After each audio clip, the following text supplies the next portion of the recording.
Well, one of the funding issues, as you know, we're in the 6th year of a resident undergraduate tuition. That's right. Should that freeze continue into a 7th and 8th year? I think the freeze is fine. I think it's a question of budget priorities.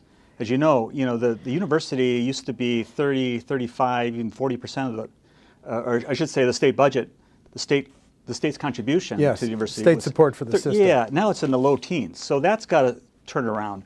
So where are the obvious opportunities to get that revenue?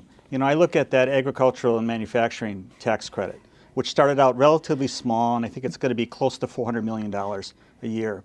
Over $100 million of that tax credit is going to 381 filers that are making over $2.8 million a year. Each. Yeah. Each.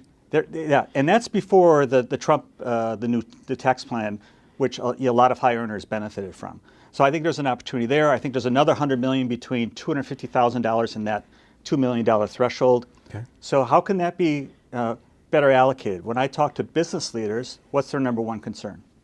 It's they can't find enough skilled workers, and they can't get people to their places of employment.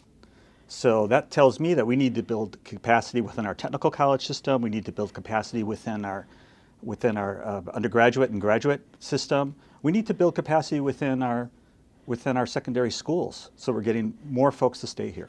So you would have taken you would take the $400 million from that new manufacturing credit. Or a significant portion of it. I mean, some of it's benefiting, smaller farms. Yeah. And, so maybe anything above that $250,000 per year threshold, maybe we need to retool that. I mean, we're not tying jobs to that. So that was one of the big arguments.